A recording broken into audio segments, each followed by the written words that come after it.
Hi guys, it's me Raseena. അപ്പോൾ ഞാൻ ഈ സുന്ദരിയായിട്ട് പോകുന്നത് എവിടെയാണെന്നറിയോ? ഒരു ഇനോഗ്രേഷനാണ്. എന്നെ ഒരു ഇനോഗ്രേഷനിൽ ഗസ്റ്റായിട്ട് വിളിച്ചിട്ടുണ്ട്. അപ്പോൾ പോകുന്ന വഴി കണ്ട ഒരു കാഴ്ചയാണ് കേട്ടോ. ദാണ്ട് സൂര്യൻ അസ്തമിക്കാൻ പോകുന്നു. നല്ല ഭംഗിയായിരുന്നു കേട്ടോ അത് കാണാൻ. എന്ത് പരിപാടിക്കും താമസിച്ച് എത്തുന്ന ആളാണ് ഞാൻ. പക്ഷെ എന്താണെന്നറിയില്ല, ഈ പരിപാടിക്ക് ഞാൻ ഇച്ചിരി നേരത്തെ എത്തി. അപ്പോൾ ഇതാണ് കേട്ടോ നമ്മുടെ ആ ഷോപ്പ്, ഫെമിൽ ഓഫ് ടബായ. അബായാസും മോഡസ്റ്റ് വെയറും ബാഗും പെർഫ്യൂമും എല്ലാം കിട്ടുന്ന ഒരു സ്ഥലം. ഇത് ഷാബിയ 11 മദീന എക്സ്പ്രസിന്റെ അടുത്താണ് കേട്ടോ.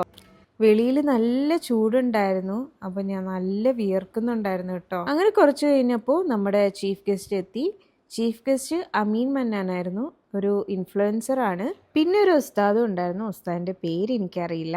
അങ്ങനെ അടിപൊളിയായിട്ട് ചീഫ് ഗസ്റ്റും അവിടുത്തെ എല്ലാ ഓണേഴ്സും കൂടി ചേർന്നിട്ട് ഇനോഗ്രേറ്റ് ചെയ്തു. അങ്ങനെ നമ്മളെല്ലാവരും ഷോപ്പിൽ എൻ്റർ ആക്കി. പിന്നെ ഉസ്താദ് ദുആ ഒക്കെ ചെയ്തു. അങ്ങനെ ഈ കടയുടെ ഇനോഗ്രേഷൻ കഴിഞ്ഞു. എന്നെ ഗസ്റ്റായിട്ട് വിളിച്ചതിൽ എനിക്ക് ഒരുപാട് സന്തോഷമുണ്ട് കേട്ടോ. അവരെനിക്ക് ഈ മഞ്ഞപ്പൂവിന്റെ ബൊക്കെയൊക്കെ തന്നാണ് വെൽക്കം ചെയ്തത്. നല്ല ഒരുപാട് കളക്ഷൻസ് ഉണ്ട്, എനിക്ക് ഒരുപാടൊന്നും നോക്കാൻ പറ്റിയില്ല. ഇൻഷാ അല്ലാഹ് ഒരു ദിവസം പോയി വീഡിയോ ഞാൻ ചെയ്യൂട്ടോ. അങ്ങനെ ഞാൻ എനിക്ക് കിട്ടിയ ഗിഫ്റ്റും ബൊക്കെ ആയിട്ട് ഞാൻ ഇറങ്ങി. Hope you all enjoy this video. അപ്പോൾ എല്ലാവർക്കും ഓക്കെ, ബൈ, മസ്സലാമ.